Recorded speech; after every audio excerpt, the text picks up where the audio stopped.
सीमा जब पाकिस्तान में थी, उसका तलाक हुआ, उसके बाद वो अपने पिता के यहाँ आई।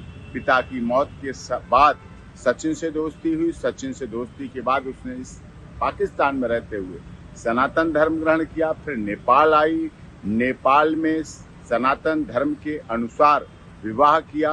विवाह के बाद फिर पाकिस्तान गई, बच्चों को लेके नेपाल के रास्ते भारत आई। भारत में आकर फिर लीगली कन्वर्जन किया, हिंदू धर्म ग्रहण किया, जिसका हिंदू धर्म लीगल कन्वर्जन सर्टिफिकेट के आधार पर। उसके बाद पूरे रीति रिवाज परंपरा के साथ सप्तपदी फेरों के साथ विवाह हुआ। दूसरे वर्ष में जब उसने प्रवेश किया, विवाह के बाद से गर्भधारण हुआ भारत में।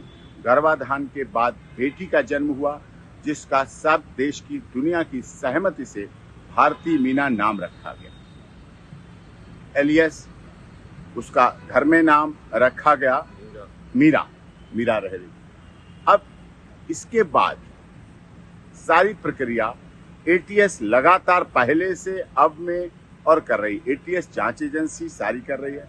पुलिस की निगरानी अब भी पहले भी शुरू से अब तक है। उत्तर प्रदेश पुलिस माननीय न्यायालय के आदेश पर सीमा सचिन मीना के घर, अपने पति के घर ससुराल में रह रही है, जो कि भारत में जन्म लिया, भारत का रहने वाला भारतीय है। देश के महामहिम राष्ट्रपति जी के यहाँ उसकी याचिका लंबित है। सारे ओरिजिनल डॉक्यूमेंट जो पाकिस्तान से लाई थी सब सीमा के एटीएस के पास है, जांच कर रही है। सीमा अपने ससुराल और अस्पताल के अलावा आज तक कहीं नहीं गई। पिछले दिनों जब से ये पहलगाम घटना हुई, उससे भी एक दिन पहले उसके तीसरी नंबर की बेटी को वायरल फीवर की वजह से डेंगू हुआ। डेंगू में प्लेटलेट्स बहुत डाउन हुए। अभी भी वो बेटी के लिए दोनों पति पत्नी परिवार के साथ हॉस्पिटल में है, इलाज चल रहा है लगातार।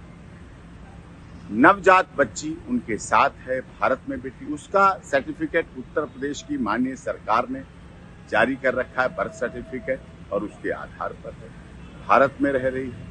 उससे इसने पहलगाम की घटना जो दुखद घटना है, उससे इसका जोड़ना बिल्कुल गलत है। जो लोग आलोचनावश ऐसा जोड़ रहे हैं, उसकी स्थिति को देखें। भारत की अब बहू है, मीना समाज की सम्मान है और रघुपुरा में रह रही है। देश की सरकार का, माननीय उत्तर प्रदेश की योगी आदित्यनाथ जी की सरकार का, केंद्र सरकार का सदैव उसने पालन किया है। एटीएस की तमाम जांच में सदैव भाग लिया है। पूरी जांच प्रक्रिया चल रही है, चली है।